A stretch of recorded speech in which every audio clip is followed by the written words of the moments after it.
아따, 주인님들. 오늘도 잘 지내셨소? 춘심이가 또 재미나게 들려드릴 이야기가 있으니께 얼른 앉으시고 귀 쫑긋 세워두소. 자, 주인님들. 오늘 이 춘심이가 풀어낼 이야기 보따리는 지독한 시집살이에 대한 사연이랍니다. 그림같이 아름답고 바느질이면 바느질, 음식 솜씨면 음식 솜씨, 못하는 것이 없는 완벽한 며느리가 들어왔는데 이 악독한 시어머니가 하루가 멀다 하고 며느리를 구박하고 못살게 굴었다지 뭡니까? 그런데 말이오, 이 순하디 순한 며느리의 마지막 인내심이 툭 하고 끊어지는 순간 상상조차 할 수 없었던 무섭고도 기이한 비밀이 드러나게 되었으니 과연 그 비밀이 무엇일지 지금부터 귀를 쫑긋 세워 보시구려. 이야기의 시작은 대대손손 뼈대 있는 양반 가문님을 자랑하는 경주 김진사댁에서부터 비롯된답니다. 그 집안은 법도가 엄격하고 체면을 목숨처럼 중시하기로 인근에서는 정평이 나 있었지요. 바로 그 깐깐하기 짝이 없는 집에 복덩이 같은 며느리 하나가 굴러 들어왔으니 그녀의 이름은 연희였습니다. 그녀가 처음 가마를 타고 시댁대문에 들어서던 날, 온 마을 사람들이 구경을 나와 그 아름다움에 혀를 내둘렀다고 합니다. 희고 고운 살결은 마치 잘 빚은 백자 같았고, 길고 검은 머리는 비단을 풀어놓은 듯 했으며, 사슴처럼 맑고 커다란 눈망울은 보는 이의 마음을 단숨에 사로잡을 만큼 매혹적이었지요. 사람들은 모두 김진사 댁이 어디서 저런 선녀 같은 며느리를 얻었는고 하며 부러워했습니다. 하지만 연희아 씨의 진정한 가치는 그 눈부신 외모에만 있는 것이 아니었습니다. 그녀는 그야말로 현모양처의 모든 덕목을 갖춘 완벽한 며느리감이었습니다. 시부모님을 섬기는 공손한 태도는 물론이요, 살림솜씨 또한 흠잡을 데가 없었지요. 그녀가 지은 밥은 윤기가 자르르 흘렀고 그녀가 만든 반찬은 그 맛이 일품이라 한 번 맛본 사람은 그 맛을 잊을 수가 없었다고 합니다. 바느질과 길쌈 솜씨 또한 신기에 가까워서 그녀의 손끝에서 피어나는 수는 마치 살아있는 듯 생생했고 그녀가 짜낸 옷감은 한양의 이름난 비단보다도 더 곱고 부드러웠지요. 성품 또한 어떠한가. 그녀는 늘 온화한 미소를 띠고 있었으며 말수가 적고 과묵하여 좀처럼 자신의 감정을 드러내는 법이 없었습니다. 아랫사람들에게도 결코 하대하는 법 없이 늘 따뜻하고 너그러운 마음으로 대했기에 집안의 모든 하인들이 그녀를 진심으로 따르고 좋아했지요. 이러니 남편인 진역도령이 어찌 그녀에게 반하지 않을 수 있었겠습니까? 진역도령은 아내의 아름다움과 그 깊이를 알 수 없는 어진 마음에 날이 갈수록 깊이 빠져들었습니다. 그는 아내를 지극히 아끼고 사랑했으며 두 사람은 금슬 좋은 원앙처럼 서로를 위하며 행복한 나날을 보내는 듯 보였습니다. 마을 사람들은 모두 김진사 댁이 천하의 복을 다 가졌다며 부러워했습니다. 절이 어여쁘고 착한 며느리가 들어왔으니 이제 곧 옥동자 같은 손주를 낳아 집안을 더욱더 번성케 하겠구나. 하지만 세상 모든 일이 겉보기와 같을 수는 없는 법이지요. 이 그림처럼 완벽해 보이는 행복 뒤에는 시커먼 질투와 증오의 그림자가 짙게 드리워지고 있었으니 그 그림자의 주인은 바로 연희 아씨의 시어머니이자 이 집안의 실세인 윤씨 부인이었습니다. 그녀는 처음 연희를 본 그 순간부터 어찌 된 일인지 그 완벽한 며느리를 탐탁지 않게 여기며 호시탐탐 트집 잡을 기회만을 엿보고 있었던 것입니다. 아이고, 저리 고운 며느리에 어디가 마음에 들지 않았단 말이오? 이 기묘한 질투의 씨앗이 앞으로 얼마나 끔찍한 비극을 불러오게 될는지 잠옷 걱정이 되는구려. 윤씨 부인, 그녀는 평생을 김진사 댁 안주인이라는 자부심 하나로 살아온 고집세고 자존심 강한 여인이었답니다. 그녀에게 있어 가장 큰 자랑거리는 바로 금지옥엽 외아들 진역도령이었지요. 그녀는 아들이 세상에서 가장 잘났고 가장 뛰어나다고 굳게 믿고 있었습니다. 그런 그녀의 눈에 새로 들어온 며느리 연희는 처음부터 눈엣가시 같은 존재였습니다. 연희는 너무나도 완벽했습니다. 그녀의 눈부신 아름다움, 흠잡을 데 없는 살림 솜씨, 그리고 아들의 마음을 단숨에 사로잡아버린 그 매력까지. 그 모든 것이 윤 씨 부인의 심기를 건드렸지요. 그녀는 평생 자신이 받아왔던 관심과 칭찬을 하루아침에 나타난 젊고 아름다운 며느리에게 모두 빼앗겨버렸다고 생각했습니다. 그것은 참을 수 없는 모욕이자 자신의 존재에 대한 위협이었습니다. 하지만 그녀는 교활했습니다. 처음에는 며느리를 아끼는 자애로운 시어머니인 척 연기를 했지요. 하지만 그 웃음 뒤에는 뱀처럼 차가운 질투의 독이 숨겨져 있었습니다. 그녀는 연희의 일거수일투족을 매서운 눈으로 감시하며 아주 사소한 흠이라도 찾아내려 애썼습니다. 질투의 씨앗이 마침내 독버섯처럼 싹을 틔운 것은 어느 날 저녁 밥상에서였습니다. 그날 연희는 특별히 솜씨를 발휘하여 맛깔스러운 너비아니 구이를 만들어 올렸지요. 남편 진혁도령은 그 맛에 감탄하여 무심코 칭찬 한마디를 던졌습니다. 어머니, 이것 좀 맛보십시오. 연희의 음식 솜씨는 정말 일품입니다. 제가 평생 먹어본 너비아니 중에 단연 으뜸입니다. 아들의 그 순수한 칭찬 한마디가 윤 씨 부인의 가슴에 불을 질렀습니다. 감히 내 아들놈이 내가 30년간 해준 밥은 잊어버리고 이제 갓 시집 온 저 계집의 음식 솜씨를 칭송한단 말인가. 그녀는 들고 있던 수저를 탁 소리나게 내려놓았습니다. 순식간에 밥상에는 싸늘한 정적이 흘렀지요. 그녀는 며느리를 쏘아보며 얼음장처럼 차가운 목소리로 말했습니다. 그래, 내년에 음식 솜씨가 그리도 대단하더냐? 밥상머리에서부터 사내를 홀리는 재주만 늘었구나. 건방진 것. 그것이 시작이었습니다. 그날 이후 윤 씨 부인의 구박은 노골적으로 변했습니다. 그녀는 연희가 하는 모든 일에 사사건건 트집을 잡기 시작했지요. 밥이 너무 되면 된 밥이라 타박하고 너무 질면 진 밥이라 타박했습니다. 마당을 너무 깨끗하게 쓸면 복 나간다며 트집을 잡았고 조금이라도 먼지가 있으면 게으른 것이라며 핀잔을 주었지요. 연희가 아름답게 술을 놓으면 계집이 바깥일에만 정신이 팔려 있다고 흉을 보았고 남편과 다정하게 이야기를 나누는 모습이라도 보이면 어른들 앞에서 염치도 없이 꼬리를 친다며 모욕을 주었습니다. 그녀의 질투는 병적인 수준에 이르렀습니다. 그녀는 며느리의 완벽함을 인정하고 칭찬하기는커녕 오히려 그 완벽함을 짓밟고 흠집을 내어 자신이 여전히 이 집안의 으뜸임을 확인받고 싶어 했습니다. 연희는 이 모든 구박을 그저 묵묵히 견뎌낼 뿐이었습니다. 그녀는 단 한 번도 시어머니에게 말대꾸를 하거나 억울함을 호소하지 않았지요. 그저 송구하옵니다, 어머님. 다음부터는 더 잘 살피겠습니다. 라며 고개를 숙일 뿐이었습니다. 하지만 그녀의 그 순종적인 태도는 오히려 윤 씨 부인의 화를 더욱더 돋우는 결과를 낳고 말았답니다. 아이고, 저리 고약한 신보를 어찌하면 좋단 말이오.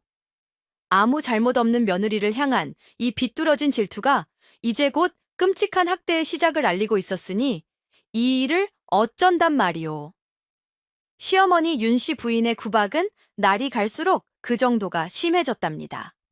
이제는 단순히 말로 타박하는 것을 넘어 며느리에게 일부러 감당하기 힘든 과제들을 내주며 그녀의 한계를 시험하고 굴복시키려 했지요. 그녀는 연희가 실패하고 좌절하는 모습을 보며 비뚤어진 쾌감을 느끼는 듯 했습니다. 어느 늦가을 밤이었습니다. 윤 씨 부인은 연희를 자신의 방으로 불러들였습니다. 그리고는 창고에서 꺼내온 커다란 광주리 하나를 그녀의 앞에 툭 던졌지요. 광주리 안에는 갓 거두어들인 수백 개의 딱딱한 누에고치들이 가득 들어 있었습니다. 내일 아침 우리 아들 진혁이가 중요한 모임에 입고 갈 새 옷이 필요하다. 윤 씨 부인은 서슬퍼런 목소리로 말했습니다. 오늘 밤 안에 이 누에고치에서 실을 뽑고 옷감을 짜서 비단 도포 한 벌을 완벽하게 지어내도록 하여라. 만약 해가 뜨기 전까지 끝마치지 못한다면 내일 아침밥은 굶을 줄 알아라. 아이고, 이것이 어디 말이 되는 소리란 말이오. 하룻밤 사이에 누에고치에서부터 시작하여 옷 한 벌을 지어내라니. 그것은 10명의 장인이 달라붙어도 해내기 힘든 그야말로 불가능에 가까운 과제였습니다. 이것은 일을 시키는 것이 아니라 명백히 며느리를 골탕 먹이고 벌을 주려는 심산이었지요. 연희는 잠시 말없이 시어머니를 바라보았습니다. 그녀의 맑은 눈동자가 슬픔으로 희미하게 흔들리는 듯 했지만 그녀는 이내 평정을 되찾고 아무런 불평 없이 고개를 숙였습니다. 예, 어머님, 분부대로 하겠사옵니다. 그녀는 무거운 누에고치 광주리를 들고 자신의 작은 골방으로 물러났습니다. 그리고는 등잔불 하나에 의지하여 그 밤으로 고된 작업을 시작했지요. 그녀는 먼저 누에고치를 뜨거운 물에 삶아 부드럽게 만든 뒤 물레를 이용하여 가늘고 고운 명주실을 뽑아내기 시작했습니다. 그녀의 손놀림은 놀랍도록 빠르고 정교했습니다. 마치 기계처럼 조금의 흐트러짐도 없이 수백 개의 누에고치가 금세 탐스러운 명주실 타래로 변해갔지요. 다음으로 그녀는 배틀 앞에 앉아 옷감을 짜기 시작했습니다. 찰카닥, 찰카닥, 늦은 밤 온 집안이 잠든 고요함 속에서 오직 그녀의 배틀 소리만이 규칙적으로 울려 퍼졌습니다. 그녀의 손끝에서 한 올, 한 올의 명주실은 눈처럼 희고 고운 비단 옷감으로 변해갔습니다. 시간이 흘러 동창이 밝아오고 첫 딸기 울 무렵 그녀의 손가락은 온통 물집이 잡히고 상처투성이가 되어 있었지만 그녀는 단 한순간도 쉬지 않았습니다. 마침내 마지막 바느질 땀을 떴을 때 그녀의 앞에는 과연 흠잡을 데 없이 완벽하게 만들어진 새 비단 도포 한 벌이 놓여 있었습니다. 아침이 되어 연희가 밤새 지은 옷을 시어머니의 방으로 가져갔을 때 윤 씨 부인은 자신의 눈을 의심했습니다. 그녀는 며느리가 울며 불며 자비를 구하거나 혹은 지쳐 쓰러져 있기를 기대했는데 오히려 이렇게 완벽한 결과물을 들고 나타났으니 말입니다. 그녀는 애써 트집을 잡기 위해 옷을 샅샅이 훑어보았지만 바느질 땀 하나, 옷고름의 매듭 하나까지 그 어느 것 하나 흠잡을 곳이 없었습니다. 오히려 자신이 평생 보아온 그 어떤 옷보다도 더 기품 있고 훌륭했지요. 윤 씨 부인은 분노에 치를 떨었습니다. 칭찬을 하기는커녕 그녀는 연희의 뺨을 세차게 후려치며 소리쳤습니다. 이 요망한 것! 내년이 밤새 딴짓이나 하고 어느 틈에 이런 수작을 부렸느냐? 필시 내년에게는 남을 홀리는 요사스러운 재주가 있는 것이 틀림없다. 며느리의 비범한 솜씨는 그녀의 질투심에 더욱더 기름을 붓는 결과를 낳고 만 것입니다. 그녀는 이제 연희를 단순히 미운 며느리가 아니라 무언가 알 수 없는 불길한 힘을 가진 두려운 존재로까지 여기기 시작했답니다. 남편인 김진혁 도령은 어머니와 아내 사이에서 벌어지는 이 차가운 전쟁을 그저 무기력하게 지켜볼 수밖에 없었답니다. 그는 누구보다도 아내 연희가 억울한 구박을 받고 있다는 사실을 잘 알고 있었지요. 또한 어머니의 질투가 도를 넘어서고 있다는 것도 깨닫고 있었습니다. 하지만 그는 어머니의 그늘 아래에서 평생을 순종하며 살아온 유약한 아들이었습니다. 진혁은 몇 번이고 용기를 내어 어머니의 잘못을 바로잡으려 시도했었지요. 연희가 하룻밤 사이에 비단 도포를 지어냈던 그날 아침에도 그는 어머니의 방으로 달려가 항의했습니다. 어머니, 어찌 연희에게 그리 모진 말씀을 하십니까? 그 아이가 밤새 잠 한숨 자지 않고 손이 다 부르트도록 고생하여 지은 옷입니다. 칭찬은 못 해주실 망정 뺨을 때리시는 것은 너무하지 않사옵니까? 하지만 그의 항의는 윤씨 부인의 분노에 불을 지피는 꼴밖에 되지 않았습니다. 뭐라고 이 어미를 가르치려 드는 것이냐? 윤씨 부인은 아들의 뺨을 세차게 때리며 소리쳤습니다. 이 불효 막심한 놈, 내 놈이 지금 저 요망한 계집편을 들며 이 늙은 어미의 가슴에 대못을 박는 것이냐? 내가 너를 어찌 키웠는데? 저 계집이 들어온 이후로 네가 완전히 변했구나. 필시 저 요물이 너에게 무슨 요사스러운 주술이라도 부린 것이 틀림없다. 윤씨 부인은 눈물을 흘리며 가슴을 치고 통곡하기 시작했습니다. 아이고, 내 팔자야. 아들 하나 잘 키워놨다 생각했더니 며느리라는 요물에게 빼앗기고 이제는 이 늙은 어미를 죄인 취급하는구나. 내가 살아서 무엇하리? 차라리 죽어버리는 게 낫겠다. 진혁은 어머니의 그 지독한 눈물과 자신을 불효자로 몰아가는 그 교묘한 화법 앞에서 속수무책으로 무너져 내릴 수밖에 없었습니다. 그는 효를 으뜸으로 여기는 사대부 집안의 아들이었습니다. 어머니의 눈물은 그에게 있어 천근만근의 죄책감으로 다가왔지요. 그는 결국 또다시 어머니에게 굴복하고 말았습니다. 어머니, 제가 잘못했습니다. 부디 노여움을 푸시옵소서. 그는 죄인처럼 고개를 숙였고 윤씨 부인은 그제야 통곡을 멈추고 승리자의 미소를 지었습니다. 그날 밤 진혁은 괴로운 마음에 잠을 이루지 못하고 아내 연희의 방문 앞으로 다가갔습니다. 그는 문을 열고 들어가 아내의 상처 입은 손을 잡아주고 미안하다고 내가 다 잘못했다고 그렇게 말하고 싶었습니다. 하지만 그는 차마 그럴 용기가 나지 않았지요. 어머니에 대한 죄책감과 아내를 지켜주지 못했다는 부끄러움이 그의 발목을 쇠사슬처럼 붙잡고 있었습니다. 그는 그저 굳게 닫힌 방문 앞에서 한참 동안이나 서성이다가 무거운 한숨과 함께 자신의 방으로 돌아갈 뿐이었습니다. 방문 안에서 연희는 남편의 그 고뇌에 찬 발소리를 뜬 눈으로 밤을 새우며 듣고 있었습니다. 그녀는 남편을 원망하지 않았습니다. 오히려 자신 때문에 어머니와 아들 사이에 끼어 고통받는 그의 처지를 가슴 아프게 연민하고 있었지요. 저 우유부단하고 무기력한 남편을 어찌하면 좋단 말이오. 사랑하는 아내를 지켜주지도 그렇다고 늙은 어미를 거역하지도 못하고 그저 괴로워만 하고 있으니 말이오.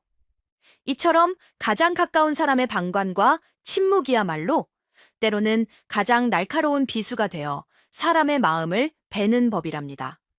연희 아씨의 외로운 싸움은 이제 더욱더 깊고 어두운 곳으로 향하고 있었던 것입니다. 윤씨 부인의 학대는 날이 갈수록 교묘하고 잔인해졌답니다. 그녀는 이제 연희의 완벽한 솜씨를 트집 잡는 것을 넘어 그녀의 인내심 자체를 시험하고 파괴하려 들었지요. 그녀는 연희가 마침내 감정을 폭발시켜 울거나 소리치거나 혹은 반항하는 모습을 보고 싶어 했습니다. 그래야만 저 계집이 본색을 드러냈다며 그녀를 쫓아낼 명분을 만들 수 있었기 때문입니다. 어느 추운 겨울날 윤씨 부인은 연희를 불러 마당에 장독대에 살얼음이 끼었으니 행주를 빨아 깨끗이 닦아내거라 하고 명했습니다. 살을 내는 듯한 찬물에 손을 담그라는 명백한 학대였지요.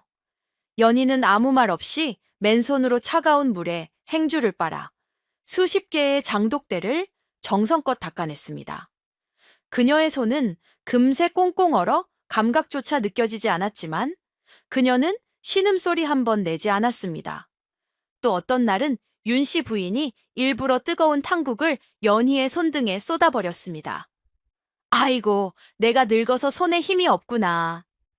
그녀는 거짓으로 놀라는 척했지만 그녀의 눈에는 비웃음이 가득했지요. 연희의 손등은 금세 붉게 부어오르고 물집이 잡혔지만 그녀는 그저 괜찮습니다, 여머님. 제가 부주의했습니다. 라며 고개를 숙일 뿐이었습니다. 밤이면 윤씨 부인은 연희를 자신의 방으로 불러 밤새도록 자신의 다리를 주무르게 했습니다. 그리고는 일부러 코를 골며 잠든 척하다가 연희가 잠시라도 졸거나 손에 힘을 빼면 매몰차게 발길질을 해대곤 했지요. 이 모든 끔찍한 학대 속에서도 연희의 반응은 늘 한결같았습니다. 그녀는 결코 눈물을 보이거나 고통을 호소하거나 억울함을 토로하는 법이 없었습니다. 그녀는 마치 감정이 없는 목석처럼 혹은 깊이를 알 수 없는 고요한 호수처럼 그 모든 것을 묵묵히 받아내고 인내할 뿐이었습니다. 그녀의 얼굴에는 언제나 희미하고 슬픈 미소가 걸려 있었고 그녀의 눈은 그저 고요하게 시어머니를 바라볼 뿐이었지요.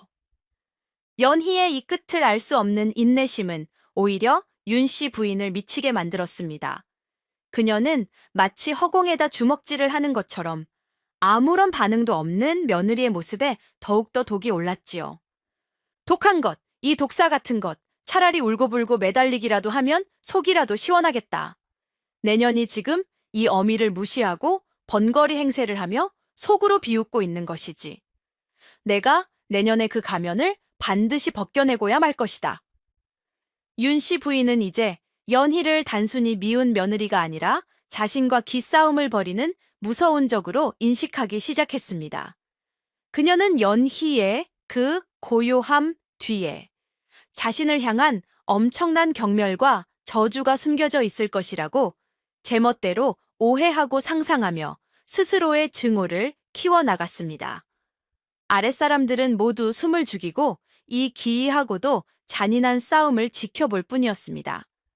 몸종 옥자는 밤마다 상처, 입은 아씨의 손에 약을 발라주며 눈물을 흘렸지요. 아씨, 제발 이제 그만 참으셔요. 차라리 서방님께라도 고하여 이 집을 나가시는 것이. 하지만 연희는 그저 옥자의 손을 잡아주며 희미하게 웃을 뿐이었습니다.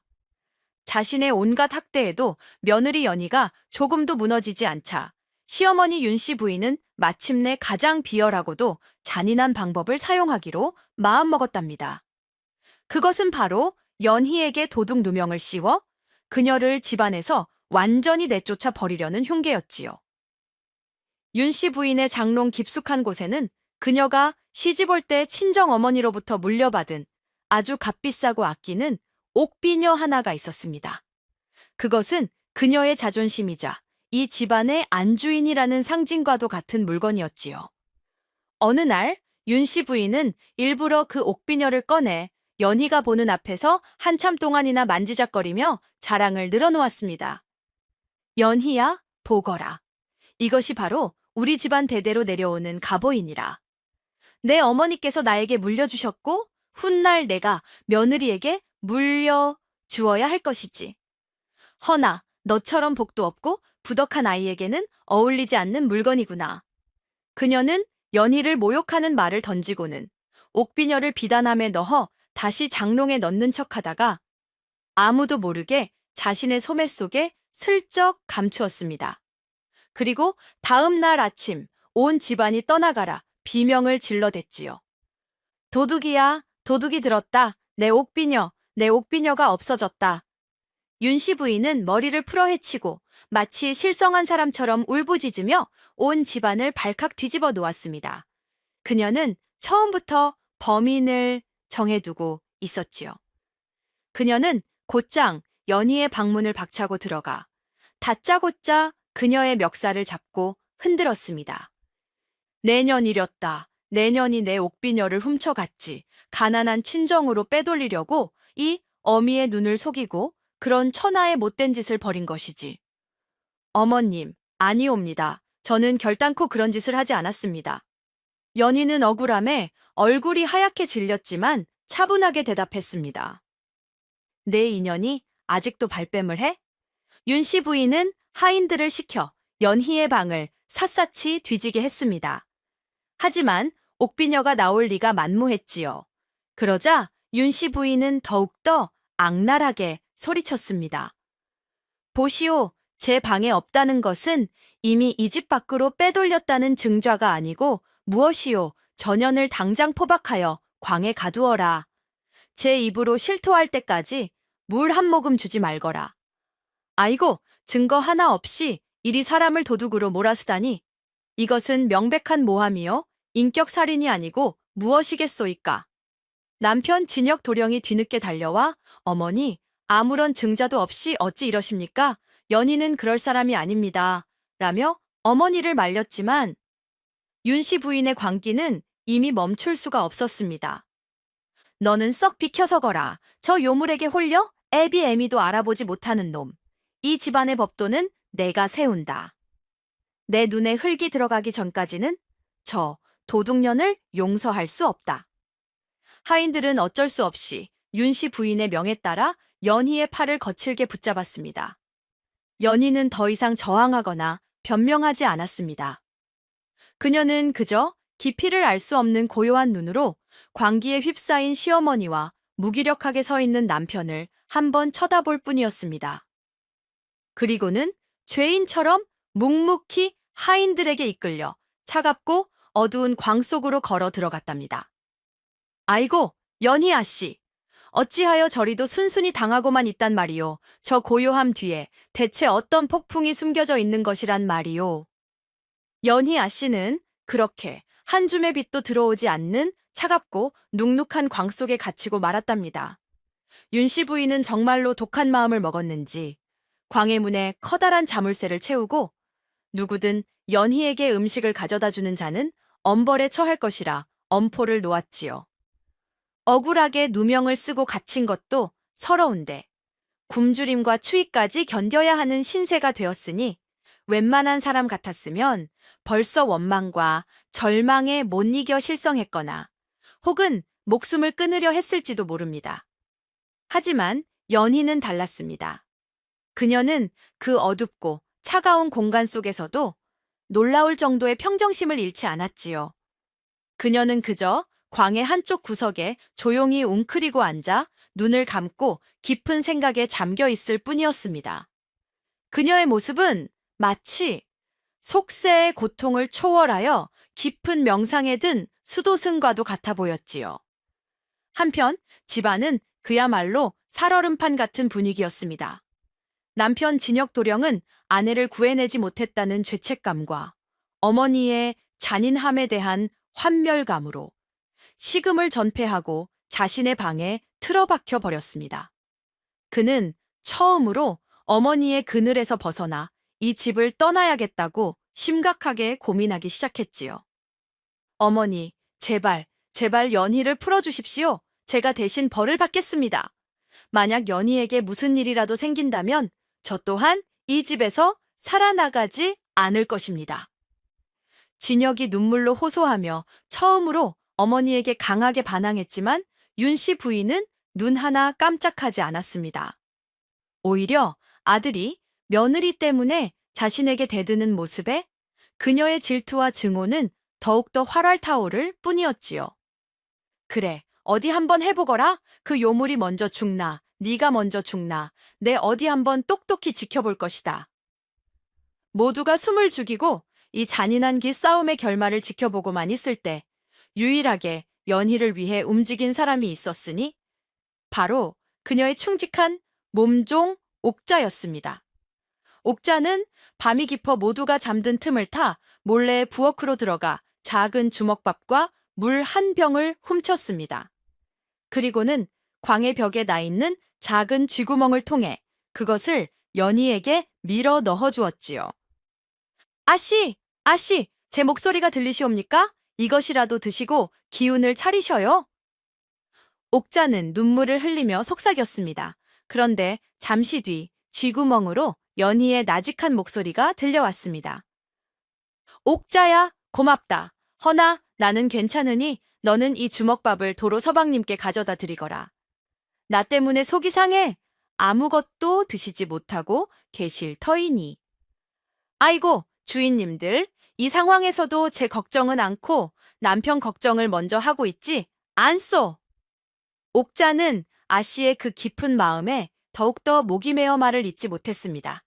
바로 그때 연희의 믿을 수 없는 부탁이 이어졌지요. 그리고 옥자야, 혹 내 바느질고리를 좀 가져다 줄 수 있겠느냐. 시어머님의 겨울옷 저고리 소매가 조금 해진 것을 보았는데 이 안에서라도 꿰매어 드리고 싶구나. 옥자는 자신의 귀를 의심했습니다.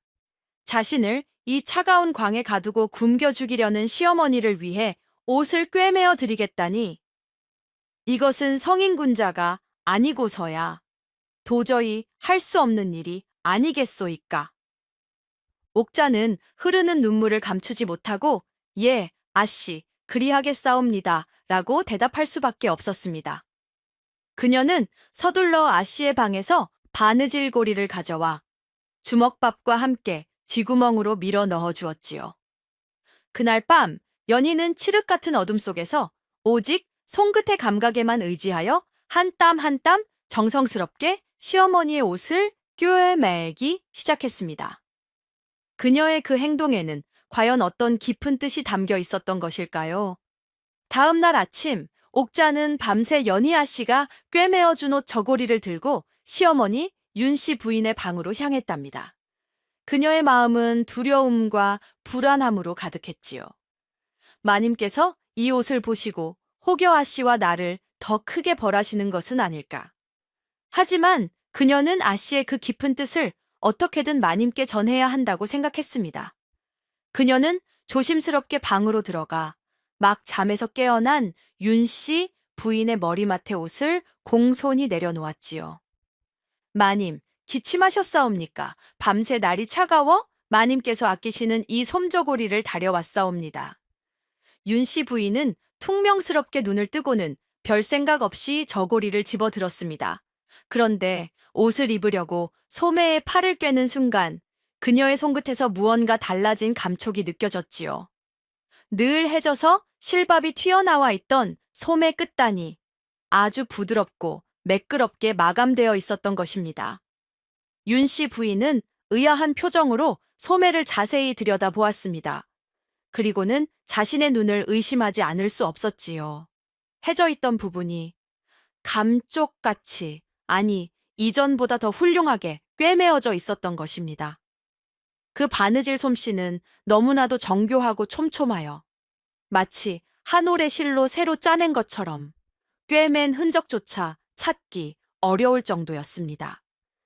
이 집안에서, 아니 이 온 나라를 통틀어 이런 신기에 가까운 바느질 솜씨를 가진 사람은 단 한 사람뿐이었습니다. 바로 지금 광 속에 갇혀있는 며느리 연희였지요. 이것을 누가 꿰맸느냐? 윤씨 부인의 목소리가 가늘게 떨렸습니다. 옥자는 이때다 싶어 용기를 내어 무릎을 꿇고 사실을 고했습니다. 마님, 송구하오나 이것은 아씨께서 밤새 광 속에서 꿰매신 것이옵니다.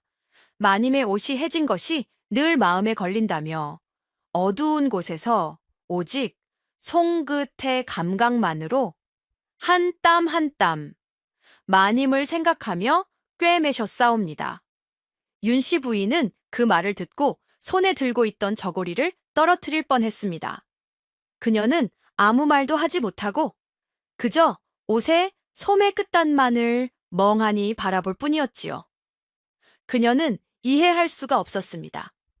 자신을 이토록 잔인하게 학대하고 굶겨 죽이려 하는 시어머니를 위해 저 밉살스러운 며느리가 어찌하여 이런 정성을 보인단 말인가.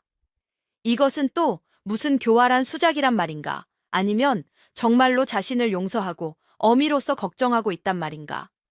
그녀의 마음속에서 평생을 지탱해왔던 증오와 질투의 벽에 아주 작은 균열이 생기기 시작했습니다.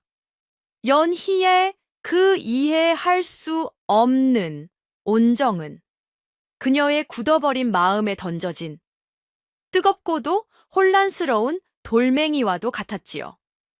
그녀는 처음으로 자신이 며느리에게 저지른 짓이 얼마나 끔찍한 것이었는지를 아주 희미하게나마 느끼기 시작했습니다. 하지만 오랜 세월 쌓아온 증오라는 것이 어디 그리 쉽게 무너지던가요? 윤씨 부인은 이내 고개를 저으며 애써 자신의 혼란스러운 감정을 부정했습니다. 요망한 것, 이런 가짜는 수작으로 내 마음을 돌릴 수 있을 것이라 생각했다면 큰 오산이다. 그녀는 일부러 더 큰 소리를 치며 저고리를 방구석으로 내던져 버렸습니다. 하지만 그녀는 알지 못했지요. 그날 밤 모두가 잠든 뒤 그녀가 몰래 그 저고리를 다시 주워들어 달빛 아래에서 한참 동안이나 그 정교한 바느질 땀을 어루만져 보았다는 사실을 말입니다. 연희아 씨가 광에 갇힌 지 닷새째 되던 날, 김진사 댁에 또 다른 그림자가 들이우기 시작했답니다. 바로 며느리를 그토록 증오하고 학대하던 시어머니 윤 씨 부인이 원인 모를 병으로 갑자기 자리에 눕게 된 것입니다. 처음에는 그저 감기 몸살이려니 했습니다. 하지만 날이 갈수록 그녀의 병세는 점점 더 악화되었지요. 그녀는 밤낮으로 고열에 시달렸고 온몸에 힘이 빠져 손가락 하나 까딱할 수 없게 되었으며 입맛을 잃어 멀건 죽조차 제대로 넘기지 못했습니다. 아들 진혁 도령은 어머니가 걱정되면서도 한편으로는 이것이 며느리에게 못된 짓을 한 것에 대한 하늘의 벌이 아닐까 하는 생각에 마음이 복잡하기만 했지요. 그는 용하다는 의원들을 모두 집으로 불러들였습니다. 하지만 의원들은 하나같이 진맥을 짚어보고는 고개를 가로저을 뿐이었습니다. 부인의 맥은 지극히 허하고 기혈이 모두 막혀 있사옵니다. 허나 몸에 뚜렷한 병의 근원은 보이지 않으니 이는 필시 마음의 병이 깊어져 생긴 화병인 듯하옵니다. 마음의 병은 약으로 다스릴 수 없는 법, 그저 마음을 편히 가지시고 하늘의 뜻을 기다리는 수밖에 없겠사옵니다. 의원들의 말은 사실상 사형 선고나 다름없었습니다. 윤 씨 부인의 병은 며느리를 향한 극심한 질투와 증고, 그리고 아들을 빼앗겼다는 상실감과 자신의 행동에 대한 무의식적인 죄책감 등이 한데 뒤엉켜 그녀 스스로를 갉아먹는 무서운 병이 되어버린 것이지요. 윤 씨 부인은 하루가 다르게 쇠약해져 갔습니다. 그녀는 밤이면 헛것을 보며 비명을 질렀고 낮이면 넋이 나간 사람처럼 허공을 응시할 뿐이었지요. 그녀의 그 매섭던 눈빛은 힘을 잃었고 날카롭던 목소리는 가늘게 갈라져 나왔습니다. 진혁은 그런 어머니의 모습을 보며 가슴이 찢어지는 듯했습니다. 비록 자신에게 상처를 주고 아내를 학대했지만 그녀는 세상에 단 하나뿐인 자신의 어머니였으니까요. 그는 어머니의 손을 잡고 눈물로 호소했습니다. 어머니, 제발 기운을 차리십시오. 제가 잘못했습니다. 제가 어머니의 마음을 헤아리지 못했습니다. 그러니 제발 연희를 용서하시고 이제 그만 그 아이를 풀어주십시오. 그러면 어머니의 병환도 나아지실 겁니다. 하지만 윤 씨 부인은 아들의 말을 듣고는 오히려 마지막 남은 힘을 다해 도끼 서린 눈으로 아들을 쏘아보았습니다. 시끄럽다. 내가 일이 된 것은 모두 저 요망한 며느리 년 때문이다. 필시 전연이 광 속에서 나를 저주하는 부적이라도 쓰고 있는 것이 틀림없다. 내가 죽는 한이 있더라도 전연만큼은 절대 용서할 수 없다. 그녀의 증오는 죽음의 문턱 앞에서도 조금도 사그라들지 않았습니다. 오히려 자신의 병이 며느리의 저주 때문이라는 망상에 사로잡혀 더욱더 끔찍한 복수심에 불타오르고 있었지요. 집안은 온통 초상집 같은 분위기에 휩싸였습니다. 아들 진혁은 이러지도 저러지도 못하고 절망에 빠졌고 하인들은 곧 닥쳐올 불행을 예감하며 숨을 죽였습니다. 그리고 이 모든 소식은 광 속에 갇혀있는 연희아 씨의 귀에도 몸종 옥자를 통해 전해졌답니다. 자신을 그토록 미워하던 시어머니가 이제는 죽을 병에 걸려 사경을 헤매고 있다는 소식. 연희는 그 말을 듣고 아무 말 없이 그저 굳게 닫힌 광문 쪽을 한참 동안이나 바라볼 뿐이었습니다. 그녀의 그 고요한 눈동자 속에는 대체 어떤 생각이 담겨 있었던 것일까요? 죽음의 그림자가 짙게 드리워진 윤 씨 부인은 이제 자신의 날이 얼마 남지 않았음을 직감했답니다. 하지만 그녀는 순순히 죽음을 맞이할 생각이 없었지요. 그녀는 자신의 마지막 순간까지 저 밉살스러운 며느리 연희를 괴롭히고 파멸시키고야 말겠다고 굳게 결심했습니다. 그녀의 비뚤어진 증오는 죽음의 공포마저도 집어삼킬 만큼 강력했던 것입니다. 어느 날 밤, 윤 씨 부인은 아들 진혁과 집안의 주요 하인들을 모두 자신의 방으로 불러 모았습니다. 그녀는 거의 숨 넘어갈 듯한 목소리로 자신의 마지막 유언이라며 끔찍하고도 불가능한 명령을 내렸지요. 네, 내가 일이 된 것은 모두 저 며느리 년의 저주 때문이다. 허나 나를 살릴 방법이 아주 없는 것은 아니다. 그녀의 눈이 섬뜩하게 빛났습니다. 전설에 따르면 저 서쪽 해가 지는 곳에 있는 핏빛산 정상에는 사람의 피를 먹고 자란다는 천년 묵은 영지버섯이 있다고 한다. 그것을 구해다 다려 먹으면 죽은 사람도 살릴 수 있다지. 그녀의 말에 사람들은 모두 경악을 금치 못했습니다. 핏빛산은 깎아지른 듯한 절벽과 험한 골짜기로 이루어져 전문적인 약초꾼들조차 오르기를 꺼리는 죽음의 산이었습니다. 더구나 천년 묵은 영지버섯이라는 것은 그저 전설 속에나 존재하는 것이었지요. 윤 씨 부인은 며느리 연희를 가리키며 도끼 서린 목소리로 말을 이었습니다. 저 계집이 진정 이 집안의 며느리로서 도리를 다하고 자신의 죄를 뉘우치고 있다면 마땅히 제 목숨을 걸고 그 영지버섯을 구해와야 할 것이다. 당장 전연을 광에서 풀어주어 핏빛 산으로 보내거라. 만약 빈손으로 돌아오거나 혹은 해가 3번 뜨고 지는 동안 돌아오지 못한다면 그것은 곧 이 어미를 죽이려는 흉계인 줄 알고 그 즉시 전연을 내쫓아 버려라. 아이고, 이 얼마나 잔인하고 악랄한 계략이란 말이오. 이것은 며느리에게 마지막 기회를 주는 것이 아니라 아예 죽음의 구렁텅이로 밀어넣어 영원히 돌아오지 못하게 만들려는 흉계가 아니고 무엇이겠습니까? 모두가 그 속내를 뻔히 알고 있었지만 죽어가는 사람의 마지막 유언이라 하니 감히 누구 하나 반대하지 못하고 침묵할 뿐이었습니다. 아들 진혁 도령은 피를 토하는 심정으로 어머니의 앞에 무릎을 꿇었습니다. 어머니, 제발, 제발 이러지 마십시오. 이것은 연희를 죽음으로 내모는 것과 마찬가지입니다. 차라리 제가 가겠습니다. 제가 가서 그 영지버섯을 구해오겠습니다. 하지만 윤 씨 부인은 싸늘하게 웃으며 고개를 저었습니다.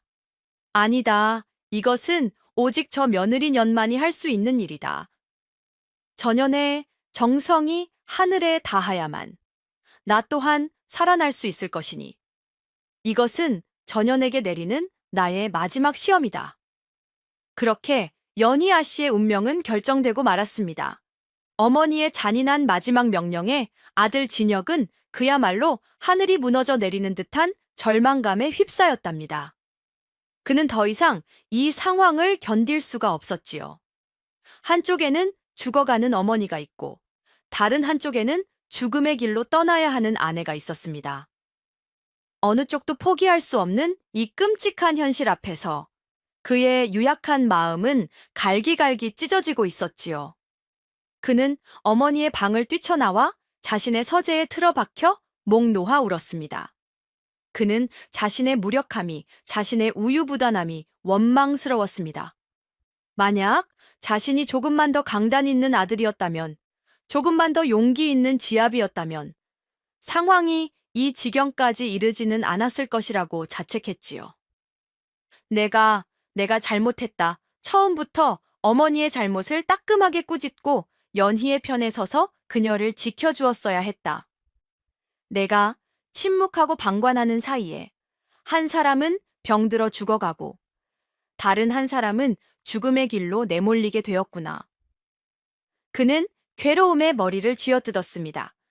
그는 처음으로 이 끔찍한 집을 자신을 올가매는 모든 것으로부터 도망치고 싶다라는 강렬한 충동을 느꼈습니다. 그래, 이 모든 것을 버리고 떠나는 거야. 재산도 체면도 다 필요 없어. 연희와 함께 아무도 우리를 모르는 먼 곳으로 가서 평범하게 살아가는 거야.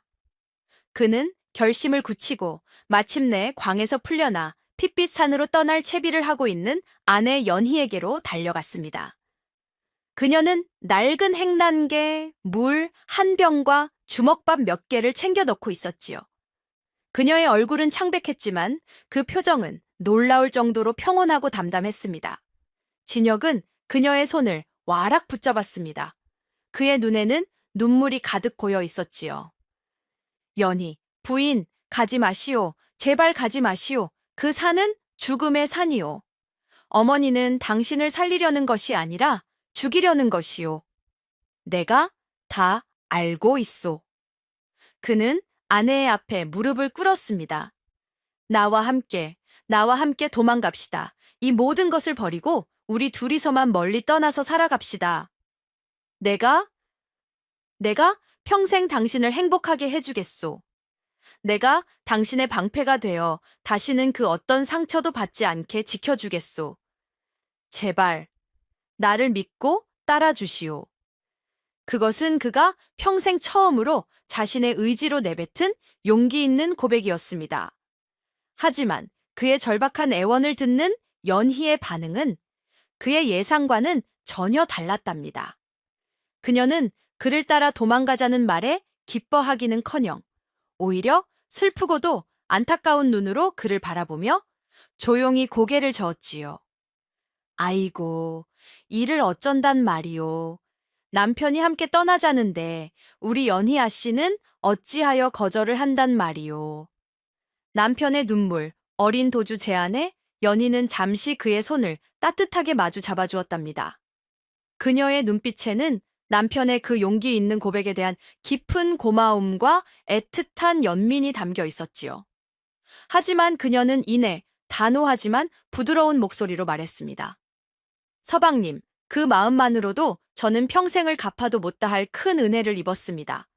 허나 저는 서방님과 함께 떠날 수 없사옵니다. 진혁은 믿을 수 없다는 표정으로 그녀를 바라보았습니다. 아니, 부인, 어찌하여 내가 밉소? 아니면 나를 믿지 못하는 것이오? 아니옵니다. 연희는 조용히 고개를 저었습니다. 서방님께서 저를 얼마나 아끼시는지 저는 잘 알고 있습니다. 하지만 서방님, 잘 생각해 보셔요. 만약 우리가 이대로 도망친다면 우리는 평생을 도망자로 살아야 합니다. 그리고 서방님께서는 돌아가시는 어머니를 외면하고 아내와 야반도주한 불효자라는 꼬리표를 평생 짊어지고 살아가셔야 할 것입니다. 저는 서방님을 그런 사람으로 만들고 싶지 않습니다. 그녀의 말은 너무나도 이성적이고 또 진혁의 아픈 곳을 정확히 찌르고 있었습니다. 진혁은 아무런 대꾸도 하지 못했지요. 연희는 자리에서 일어나 떠날 채비를 마저 하며 담담하게 말을 이었습니다. 그리고 어머님께서는 지금 병들어 누워 계십니다. 비록 저를 미워하시고 모진 구박을 하셨지만 그분은 서방님을 낳아주신 어머니이자 이 집안의 어른이십니다. 며느리 된 도리로서 어찌 아픈 시어머니를 외면하고 저버릴 수 있겠습니까? 그녀는 진혁을 돌아보며 희미한 미소를 지어 보였습니다. 어쩌면 이것이 제가 이 집안의 며느리로서 해야 할 저의 마지막 도리인지도 모르겠습니다. 제가 핏빛산으로 가서 영지버섯을 구해오는 것, 그것이 설령 불가능한 일이라 할지라도 저는 며느리로서, 아내로서 제가 할 수 있는 최선을 다해보고 싶습니다. 그것이 성공하든 실패하든 그 결과는 하늘의 뜻에 맡길 뿐입니다. 그녀의 목소리는 나직했지만 그 안에는 그 어떤 장수보다도 더 강인하고 꺾이지 않는 의지가 담겨 있었습니다. 그녀는 자신의 운명을 피하거나 누군가에게 의지하려 하지 않았습니다. 그녀는 스스로의 힘으로 자신의 운명과 정면으로 마주서기로 결심한 것입니다. 진혁은 그런 아내의 모습 앞에서 자신이 얼마나 어리고 나약한 존재인지를 깨닫고 깊은 부끄러움을 느꼈습니다. 그는 더 이상 아내를 말릴 수가 없었지요. 연희는 마지막으로 남편의 눈물을 닦아주며 다정한 목소리로 말했습니다. 그러니 서방님, 너무 걱정하지 마셔요. 저는 괜찮을 것입니다. 서방님께서는 그저 제가 돌아올 때까지 어머님의 곁을 잘 지켜드리고 계셔요. 아셨지요? 그녀는 그렇게 의연하게 자신의 죽음의 길일지도 모르는 여정을 떠날 채비를 마쳤습니다. 그녀의 눈빛은 슬펐지만 이상하리만치 흔들림이 없었고 오히려 모든 것을 초월한 듯한 평온함마저 감돌고 있었지요. 다음 날 새벽, 연희는 홀로 험하디 험한 핏빛산을 향해 길을 떠났답니다. 집안 사람들은 모두 그녀가 다시는 살아 돌아오지 못할 것이라 생각하며 안타까운 눈으로 그녀의 뒷모습을 지켜볼 뿐이었지요. 남편 진혁은 뜬 눈으로 밤을 새우고 아내가 떠나는 모습을 참아 볼 수가 없어 방문을 걸어 잠근 채 괴로워하고 있었습니다. 하지만 시간이 흐를수록 그의 마음 속에는 불안감과 초조함이 걷잡을 수 없이 커져만 갔지요. 아니다. 이대로 있을 수는 없어. 연희는 혼자야. 그 험한 산에서 무슨 일을 당할지 모른다. 내가? 내가 가서 지켜주어야만 해. 비록 그녀가 오지 말라 했지만 멀리서나마 그녀의 무사를 확인해야겠어. 결국 그는 더 이상 참지 못하고 절대 따라오지 말라 던 아내와의 약속을 어기고 말았습니다. 그는 아무도 모르게 뒷문으로 빠져나와 아내가 사라진 핏빛 산을 향해 미친 듯이 달려가기 시작했지요. 핏빛 산은 과연 그 명성대로 끔찍하고 험난한 곳이었습니다. 산의 흙은 철분 성분이 많아 온통 붉은 빛을 띠고 있었고 뾰족한 바위들은 마치 짐승의 이빨처럼 날카롭게 솟아 있었지요. 길이라고는 찾아볼 수 없는 험한 산길을 연희는 놀라울 정도의 끈기와 인내심으로 헤쳐나가고 있었습니다. 그녀는 가파른 절벽을 맨손으로 기어오르고 독사라도 나올 듯한 으스스한 숲을 망설임 없이 지나갔습니다. 멀리서 그녀의 뒤를 밟던 진혁은 아내의 그 연약한 몸, 어디에서 저런 힘이 나오는지 그저 경탄할 뿐이었습니다. 해가 지고 산속에 칠흑 같은 어둠이 내렸습니다. 진혁은 횃불도 없이 어둠 속을 헤쳐나가는 아내가 걱정되어 미칠 지경이었지요. 그런데 참으로 기이한 일이었습니다. 연희가 걷는 길 위로는 마치 약속이라도 한 듯 수십 마리의 반딧불이들이 날아와 등불처럼 그녀의 앞길을 환하게 밝혀주는 것이 아니겠소. 그뿐만이 아니었습니다. 굶주리고 지친 연희가 잠시 바위에 기대앉아 쉬려 하면 어디선가 나타난 다람쥐가 도토리를 물어다 그녀의 발밑에 내려놓았고 목이 말라 헐떡일 때면 산새들이 지저귀며 맑은 샘물이 있는 곳으로 그녀를 안내해 주었지요. 마치 온 산의 정령들이 그녀의 이 숭고한 여정을 돕고 있기라도 한 것처럼 보였습니다. 진혁은 이 비현실적인 광경을 그저 넋을 잃고 바라볼 뿐이었습니다. 그는 자신의 아내가 그저 평범한 여인이 아닐지도 모른다는 막연하고도 기묘한 예감에 휩싸이기 시작했지요. 꼬박 이틀 밤낮을 걸어 마침내 셋째 날, 달이 가장 밝게 뜨는 보름날 밤이 되었습니다. 연희는 마침내 깎아지른 듯한 절벽 위에 홀로 서 있는 핏빛 산의 정상에 도착할 수 있었습니다. 그리고 그녀의 뒤를 밟던 진혁 역시 숨을 죽이고 바위 뒤에 몸을 숨긴 채 그녀의 다음 행동을 지켜보고 있었지요. 그는 곧 자신의 일생을, 아니 자신의 세계관 전체를 송두리째 뒤흔들어 버릴 충격적인 진실과 마주하게 될 운명이었습니다. 핏빛산의 정상은 기이할 정도로 평평하고 넓은 바위로 이루어져 있었답니다. 그곳에는 바람소리 외에는 아무것도 들리지 않는 깊은 정적만이 감돌고 있었지요. 휘영청 밝게 뜬 거대한 보름달이 마치 거대한 등불처럼 바위 위를 온통 은빛으로 물들이고 있었습니다. 산 정상에 홀로 선 연희는 잠시 숨을 고르더니 주변을 한번 휙 둘러보았습니다. 아무도 없는 것을 확인한 그녀의 얼굴에는 그동안 볼 수 없었던 깊고도 처연한 고통의 빛이 서려 있었지요. 그녀는 갑자기 자신의 가슴을 두 손으로 세게 내리치기 시작했습니다. 쿵, 쿵, 둔탁한 소리가 고요한 밤 공기를 갈랐습니다. 그녀의 표정은 이루 말할 수 없이 고통스러워 보였고 그녀의 입에서는 억눌린 신음소리가 새어나왔습니다. 바위 뒤에 숨어 이 모든 것을 지켜보던 진혁은 아내가 갑자기 왜 저러는지 혹시 미치기라도 한 것은 아닌지 심장이 철렁 내려앉았습니다.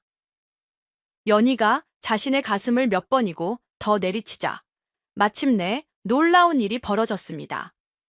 그녀가 컥 하는 소리와 함께 허리를 숙이자 그녀의 입에서부터 영롱하고 맑은 붉은빛을 내는 주먹만 한 구슬 하나가 천천히 솟아나오는 것이 아니겠소. 그 구슬은 마치 살아있는 심장처럼 고동치며 신비로운 빛을 사방으로 뿜어냈습니다. 달빛과 구슬의 빛이 한데 어우러져 산 정상은 온통 환상적인 빛의 향연으로 가득 찼지요. 그것은 바로 천년 묵은 여우만이 가질 수 있다는 생명의 정수가 담긴 여우 구슬이었습니다. 연희는 자신의 분신과도 같은 여우 구슬을 두 손으로 소중히 받쳐들었습니다.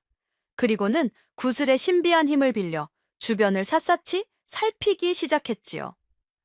여우 구슬의 붉은 빛이 닿는 곳마다 바위의 속, 흙의 내부까지 훤히 들여다 보이는 듯 했습니다. 마침내 구슬의 빛이 정상 한쪽의 거대한 바위 틈을 비추는 순간 그곳에서부터 강렬한 기운이 뿜어져 나왔습니다. 연희는 그곳으로 다가가 여우구슬의 힘을 집중시켰습니다. 그러자 우르르 하는 소리와 함께 바위가 갈라지며 그 안에서 전설로만 전해지던 눈처럼 희고 사람 머리만 한 천년 묵은 영지버섯서 영롱한 빛을 뿜으며 그 모습을 드러냈습니다. 찾았다. 연희의 입에서 안도의 한숨이 터져 나왔습니다. 그녀는 조심스럽게 영지버섯을 품에 안았지요. 하지만 세상에 공짜는 없는 법이라고 했던가요? 그녀가 불가능한 일을 해낸 대가는 너무나도 컸답니다. 천년 묵은 영지버섯을 손에 넣는 바로 그 순간 연희의 몸을 지탱하고 있던 모든 힘이 거짓말처럼 빠져나가는 듯 했답니다. 그녀는 비틀거리며 그 자리에 주저앉았고 그녀의 손에 들려있던 여우구슬의 붉은 빛 또한 마치 꺼져가는 촛불처럼 급격히 희미해지고 있었지요. 여우구슬이란 것이 구미회계는 생명의 근원과도 같은 것이랍니다. 그 구슬의 힘을 빌려 둔갑술을 부리고 사람을 홀리기도 하지만 그 힘을 과도하게 사용하면 자신의 수명과 기력을 깎아먹는 것과 마찬가지였지요. 특히 천년 묵은 영지버섯처럼 하늘의 기운을 거스르는 영물을 찾아내는 데에는 수백 년의 공력을 한꺼번에 소진해야만 하는 엄청난 대가가 따르는 것이었습니다. 연희는 식은땀을 흘리며 거친 숨을 몰아쉬었습니다. 그녀의 아름답던 얼굴은 창백하게 질려 있었고 핏기, 가신, 입술은 파르르 떨리고 있었지요. 그녀는 희미해진 여우구슬을 다시 고통스럽게 삼켜 자신의 몸속으로 거두어 들였습니다. 그녀가 모든 기력을 소진하여 바닥에 쓰러지려는 바로 그 순간이었답니다. 진혁의 눈앞에서 그의 이성과 상식을 완전히 파괴해버리는 믿을 수 없는 광경이 펼쳐진 것이지요. 지쳐 쓰러지는 연희의 등 뒤로 그녀의 엉덩이 부분에서부터 마치 순백의 불꽃이 피어오르듯 9개의 새하얗고 탐스러운 꼬리가 촤르르 소리를 내며 펼쳐져 나왔습니다. 그 꼬리들은 달빛을 받아 은처럼 눈처럼 눈부시게 빛나고 있었습니다. 그것은 너무나도 아름다웠지만 동시에 인간의 것이라고는 할 수 없는 기이하고도 신비로운 모습이었습니다. 그렇습니다. 연희는 사람이 아니었습니다. 그녀는 천년을 묵은 9개의 꼬리를 가진 여우, 바로 구미호였던 것입니다. 이 모든 것을 바위 뒤에서 숨죽여 지켜보고 있던 진혁은 자신의 눈을 의심했습니다. 그는 비명조차 지를 수 없었습니다. 그의 머릿속은 하얗게 비어버렸고 온몸은 차갑게 얼어붙어 손가락 하나 까딱할 수 없었지요. 자신이 사랑했던 아내가 그토록 순종적이고 현모양처였던 아내가 자신을 위해 목숨을 건 희생도 마다하지 않던 그 아내가 사람이 아닌 사람을 홀려 간을 빼먹는다는 무서운 요물 구미호였다니. 그의 머릿속에서 지난 시간들이 주마등처럼 스쳐 지나갔습니다. 그녀의 비현실적인 아름다움, 인간의 것이라고는 할 수 없었던 완벽한 살림 솜씨, 하룻밤 사이에 비단을 짜내던 그 신기에 가까운 재주, 그리고 그 어떤 학대 속에서도 초인적인 인내심을 보였던 그 고요함까지. 그 모든 것이 그녀가 사람이 아니었기에 가능했던 것이었습니다. 진혁은 거대한 혼돈의 소용돌이에 휩싸였습니다. 충격, 공포, 배신감, 그리고 그럼에도 불구하고 저 달빛 아래에서 고통스럽게 쓰러져 있는 아내에 대한 주체할 수 없는 깊은 연민과 사랑, 이 모든 감정들이 한데 뒤엉켜 그의 심장을 터져버릴 듯이 옥죄어 왔습니다. 진혁은 그 자리에 얼어붙은 채 한참 동안이나 아무런 움직임도 할 수 없었답니다.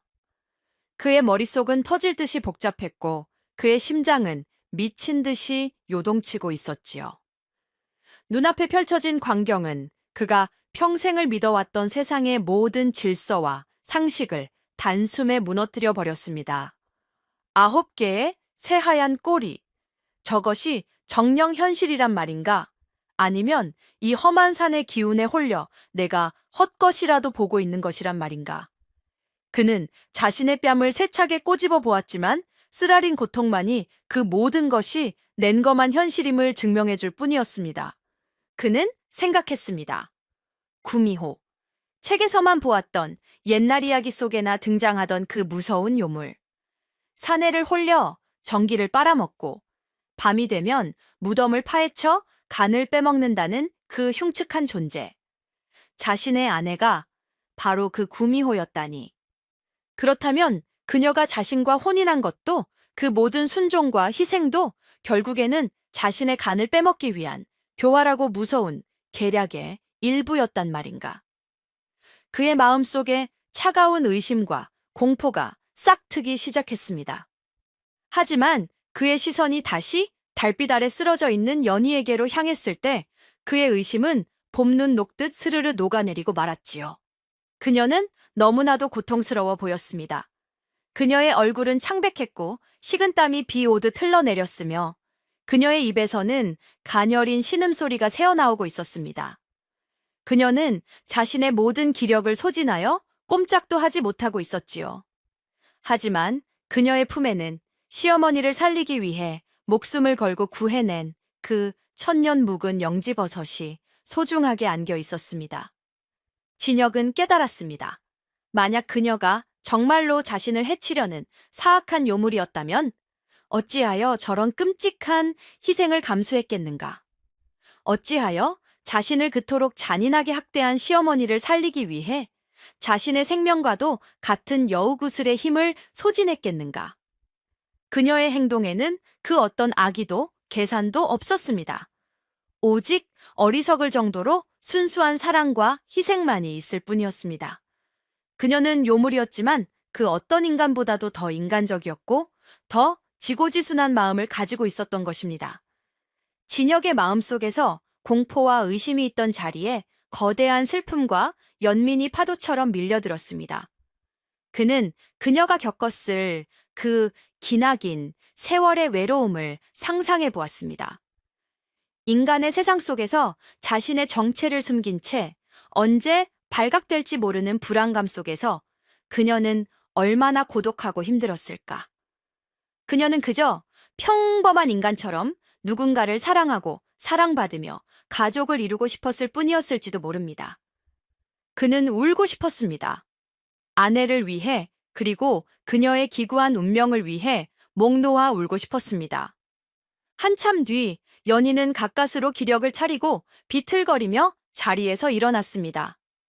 그녀는 자신의 등 뒤로 펼쳐진 9개의 꼬리를 힘겹게 다시 몸속으로 감추었지요. 그녀는 아무것도 모른 채 오직 영지버섯을 가지고 집으로 돌아가야 한다는 일념 하나로 위태로운 발걸음을 옮기기 시작했습니다. 진혁은 그런 아내의 뒷모습을 바위 뒤에 숨어 차마 소리도 내지 못하고 그저 바라볼 수밖에 없었습니다. 연희가 비틀거리며 산을 내려간 뒤에도 진혁은 한참 동안이나 그 자리에서 꼼짝도 할 수 없었답니다. 그의 머릿속은 이제껏 겪어보지 못한 거대한 폭풍이 휩쓸고 지나간 듯 텅 비어 있었지요. 그는 바위 뒤에 주저앉아 동이 터오는 차가운 새벽 하늘을 멍하니 바라보았습니다. 그는 이제 어떻게 해야 하는가? 그의 앞에는 너무나도 잔인한 두 개의 갈림길이 놓여 있었습니다. 하나의 길은 이 모든 사실을 세상에 폭로하는 것이었습니다. 그는 당장 마을로 달려가 자신의 아내가 사람이 아닌 구미호라고 천하의 요물이라고 외칠 수 있었습니다. 그리하면 사람들은 그를 요물에게 홀렸다가 살아남은 용감한 사내라 칭송할지도 모릅니다. 그는 이 끔찍한 혼인 관계를 끝내고 다시 평범한 인간의 삶으로 돌아갈 수 있을 것입니다. 하지만 그 결과는 불을 보듯 뻔했습니다. 연희는 사람들에게 돌팔매질을 당하고 문매를 맞아 죽거나 혹은 사냥꾼들의 창칼에 쫓겨 비참한 최후를 맞이하게 될 것입니다. 자신을 위해 목숨을 걸었던, 자신을 진심으로 사랑해 주었던 그녀를 자신의 손으로 죽음의 구렁텅이로 밀어 넣는 것이었지요. 다른 하나의 길은 이 모든 비밀을 자신의 가슴 속에 영원히 묻어버리는 것이었습니다. 그는 아무것도 보지 못한 척, 모르는 척 집으로 돌아가 아내를 맞이할 수 있었습니다. 그리고 이전처럼 그녀를 사랑하는 남편으로 살아갈 수 있을 것입니다. 하지만 그 길이 과연 평탄할까? 그는 매일 밤 아내의 곁에 누워 그녀가 정말로 인간인지 아니면 언젠가 자신을 해칠 요물인지 의심과 공포 속에서 살아가야 할지도 모릅니다. 그녀의 따뜻한 손길을 느끼면서도 등 뒤에 감춰진 9개의 꼬리를 상상하며 몸을 떨어야 할지도 모릅니다. 그것은 평생을 가장 가까운 사람을 속이고 또 스스로를 속이며 살아가야 하는 지독한 위선의 길이었습니다. 진혁은 괴로웠습니다. 어느 쪽을 선택하든 그의 삶은 예전과 같을 수 없었습니다. 그는 해가 중천에 뜰 때까지 그 자리에서 고뇌하고 또 고뇌했습니다. 그의 머릿속에 연희와 함께했던 시간들이 스쳐 지나갔습니다. 처음 만났을 때의 그 눈부신 아름다움, 묵묵히 시어머니의 구박을 견뎌내던 그 안쓰러운 뒷모습, 자신을 위해 밤새워 옷을 지어주던 그 따뜻한 손길, 그리고 마지막 순간, 자신을 위해 기꺼이 죽음의 산으로 향하던 그 강인한 결심까지. 그는 깨달았습니다. 그녀가 사람이든 구미호든 그것은 중요하지 않다는 것을. 중요한 것은 그녀가 자신을 진심으로 사랑했고 자신 또한 그녀를 진심으로 사랑했다는 그 변치 않는 사실이었습니다. 그녀의 정체가 무엇이든 그녀는 자신에게 있어 세상에서 가장 소중한 아내이자 은인이었습니다. 진혁은 마침내 결단을 내렸습니다. 그는 더 이상 망설이지 않았습니다. 그는 자리에서 일어나 옷에 묻은 흙을 털어냈지요. 그리고는 산을 내려가기 시작했습니다. 하지만 그가 향한 곳은 아내가 기다리고 있을 자신의 집이 아니었습니다.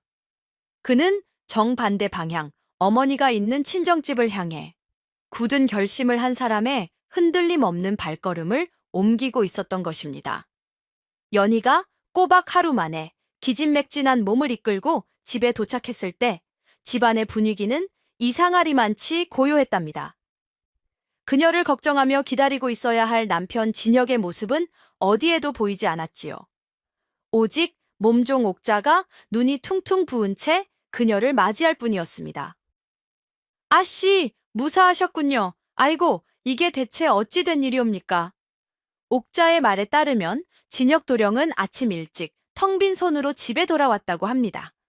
그리고는 곧장 어머니 윤씨 부인의 방으로 달려가 문을 걸어 잠그고는 한참 동안이나 나오지 않았다는 것이었지요. 방 안에서는 처음에는 고성이 오가는 듯 하더니 이내 윤씨 부인의 끔찍한 비명소리가 들려왔고 그 뒤로는 아무런 소리도 들리지 않았다고 합니다. 연희는 불길한 예감에 휩싸여 영지버섯을 든 채 시어머니의 방문 앞으로 다가갔습니다. 방문은 굳게 닫혀 있었고 안에서는 아무런 기척도 느껴지지 않았지요. 그녀가 조심스럽게 문을 열고 안으로 들어갔을 때 그녀의 눈앞에는 믿을 수 없는 광경이 펼쳐져 있었습니다. 방 안은 온통 아수라장이 되어 있었습니다. 값비싼 가구들은 쓰러져 있고 비단 이불은 갈기갈기 찢겨 있었지요. 그리고 그 한가운데 남편 진혁은 넋이 나간 사람처럼 멍하니 앉아 있었고 그의 어머니 윤 씨 부인은 머리를 풀어헤친 채 방구석에 웅크리고 앉아 알아들을 수 없는 소리를 중얼거리며 덜덜 떨고 있었습니다.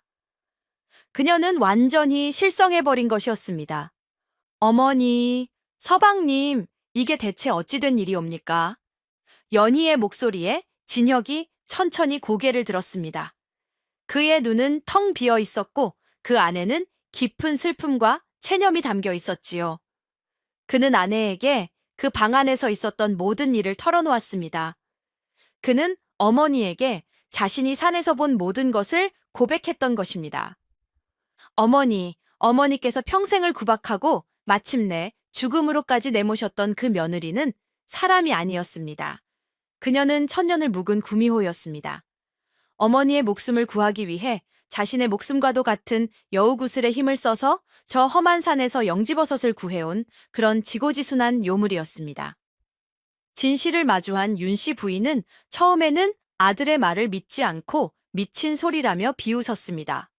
하지만 아들의 그 처절한 눈빛과 흔들림 없는 목소리 앞에서 그녀는 그것이 거짓이 아님을 깨닫게 되었지요.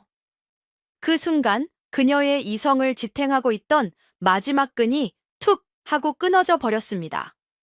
자신이 평생을 바쳐 학대하고 증오했던 존재가 미운 며느리가 아니라 인간의 상식을 벗어난 무서운 요물이었다는 충격. 아들이 자신을 버리고 요물의 편에 섰다는 배신감. 그리고 그동안 자신이 저질러온 끔찍한 죄악들이 한꺼번에 그녀의 정신을 덮쳐 그녀는 그 무게를 감당하지 못하고 미쳐버리고 만 것입니다. 여우가 나를 잡으러 온다. 9개의 꼬리를 가진 여우가 내 간을 빼먹으러 온다. 윤 씨 부인은 그 말만을 반복하며 공포에 질려 발광하기 시작했습니다. 그녀는 더 이상 예전에 그 위세 등등하던 안주인이 아니었습니다. 그녀는 자신의 증오가 만들어낸 환영 속에서 평생을 공포에 떨며 살아가야 하는 가여운 광인이 되어버린 것이지요. 연희는 이 모든 이야기를 들으며 소리 없이 눈물만 흘렸습니다. 그녀는 시어머니를 원망하지 않았습니다. 오히려 한 인간의 비뚤어진 집착과 증오가 스스로를 얼마나 끔찍하게 파멸시킬 수 있는지를 보며 깊은 연민을 느낄 뿐이었지요. 아이고, 인과응보라 하였던가요? 남에게 상처를 준 자, 결국 그 상처가 자신에게로 돌아오는 법이니 참으로 무서운 일이 아닐 수 없구려. 어머니가 완전히 실성해버리고 집안이 풍비박산 나자 진혁은 더 이상 이곳에 머물 이유가 없다고 생각했답니다. 그는 지난 며칠 동안 조용히 집안의 모든 것을 정리하기 시작했지요. 그는 아버지가 물려주신 전답과 재산들을 모두 팔아 그동안 어머니의 횡포 아래에서 고통받았던 하인들에게 넉넉하게 나누어 주었고 남은 것은 모두 가난한 이웃들을 위해 절에 시주했습니다. 그는 자신을 올가매던 모든 세속의 굴레를 스스로의 손으로 끊어내고 있었던 것입니다. 모든 정리를 마친 날 밤 그는 아내 연희의 손을 잡고 달빛이 비치는 마루에 나란히 앉았습니다. 연희, 내일 아침 나는 이 집을 떠날 것이요. 그의 목소리는 담담했지만 그 안에는 새로운 시작을 앞둔 자의 결의가 담겨 있었습니다. 연희는 아무 말 없이 그저 남편의 손을 더욱더 꼭 잡을 뿐이었지요. 진혁은 아내를 바라보며 씁쓸하게 미소 지었습니다. 나는 당신을 만난 것을 단 한순간도 후회하지 않소. 하지만 나는 당신에게 너무나도 큰 죄를 지었소. 당신을 지켜주지 못했고 당신을 고통 속에 홀로 내버려 두었지. 그런 내가 어찌 당신의 지압이 될 자격이 있겠소. 그는 품에서 작은 나무 상자 하나를 꺼냈습니다. 그 안에는 그가 아내와 혼인할 때 나누었던 혼례 예물들이 들어있었지요. 나는 이제 이 모든 것을 버리고 속세의 인연을 끊으려 하오. 그러니 당신도 이제 그만 나를 잊고 당신의 길을 가시오. 당신은 더 이상 김진사 댁의 며느리가 아니오. 당신은 자유로운 사람이니 부디 당신이 원하는 삶을 살아가시오. 그의 말은 사랑하는 아내를 위한 마지막 배려이자 이별의 선언이었습니다. 하지만 연희는 그의 말을 듣고는 조용히 고개를 저었지요. 그녀는 진혁의 손을 자신의 뺨에 가져다 대며 아주 오랜만에 그 어떤 슬픔도 없는 맑고 환한 미소를 지어 보였습니다. 서방님, 그녀의 목소리는 봄날의 햇살처럼 따뜻했습니다. 이제 와서 저를 잊으라니 참으로 무정한 말씀을 하시는군요. 저는 이미 서방님의 아내가 되었고 서방님 또한 제 지아비가 되셨습니다. 그 인연의 끈을 어찌 사람의 힘으로 끊어낼 수 있겠사옵니까? 그녀는 자리에서 일어나 진혁의 앞에 섰습니다. 서방님께서 김진사댁 아들이기를 포기하셨듯 저 또한 이제 더 이상 이 집의 며느리가 아닙니다. 그녀는 말을 이었습니다. 하지만 서방님께서 저를 연희라 불러주시는 한 저는 영원히 서방님의 연희일 것입니다. 그녀는 진혁에게 손을 내밀었습니다. 이제 당신은 김진사댁 며느리가 아니오. 나 또한 그 집의 아들이 아니오. 우리는 그저 서로를 사랑하는 연희와 진혁일 뿐이오. 그러니 저와 함께 가주시지 않겠습니까? 당신이 가는 곳이 어디든 그곳이 바로 우리의 집이 될 것입니다. 아내의 그 변치 않는 사랑과 믿음 앞에서 진혁은 더 이상 아무런 말도 할 수가 없었습니다. 그의 눈에서 뜨거운 눈물이 흘러내렸지요. 그는 아내가 내민 손을 자신의 모든 것을 걸고 굳게 맞잡았습니다. 두 사람은 더 이상 과거의 상처에 얽매이지 않고 오직 서로의 사랑만을 이정표 삼아 새로운 길을 떠나기로 결심한 것입니다. 다음 날 새벽, 동이 트기도 전에 진혁과 연희는 최소한의 셔린만을 챙겨 아무도 모르게 정든 집을 나섰답니다. 그들은 뒤도 돌아보지 않고 오직 서로의 손을 잡은 채 세상의 모든 굴레를 벗어던지고 미지의 세계를 향해 걸어갔지요. 두 사람이 어디로 가서 어떻게 살았는지 그 뒷이야기를 아는 사람은 아무도 없었습니다. 그들은 마치 아침 안개처럼 세상에서 감쪽같이 자취를 감추어 버렸으니까요. 하지만 그 후로 사람들이 핏빛산이라 부르며 두려워하던 그 험한 산에 기이하고도 아름다운 전설 하나가 피어나기 시작했답니다. 사람들은 더 이상 그 산을 핏빛산이라 부르지 않고 여우고개라 부르기 시작했습니다. 그 산 어딘가에 9개의 꼬리를 가진 아름다운 여우가 자신이 사랑하는 인간 낭군과 함께 아무도 모르는 깊은 골짜기에서 행복하게 살고 있다는 소문이 돌았기 때문이지요. 산의 나무를 캐러 갔던 어떤 이는 달 밝은 밤에 눈처럼 희고 아름다운 털을 가진 여우 한 마리가 잘생긴 선비의 무릎을 베고 누워 잠들어 있는 모습을 보았다고도 하고, 약초를 캐러 갔던 또 다른 이는 깊은 계곡에서 9개의 꼬리를 가진 선녀 같은 여인이 웬 사내와 함께 멱을 감으며 세상에서 가장 행복한 웃음소리를 내는 것을 들었다고도 했습니다. 어떤 사람들은 그 이야기를 그저 헛소문이라며 믿지 않았지만 어떤 사람들은 그것이 바로 잔인한 시어머니를 피해 사랑의 도피를 떠난 김진사댁 며느리와 그 아들의 이야기일 것이라고 굳게 믿었지요. 그들의 이야기는 세월이 흘러 하나의 슬프고도 아름다운 사랑 이야기로 사람들의 입에서 입으로 전해졌습니다. 신분과 종족의 벽을 넘어 서로의 상처를 보듬고 진정한 사랑을 이룬 두 사람의 이야기는 많은 이들에게 깊은 감동과 여운을 남겨주었지요. 그리고 사람들은 말했습니다.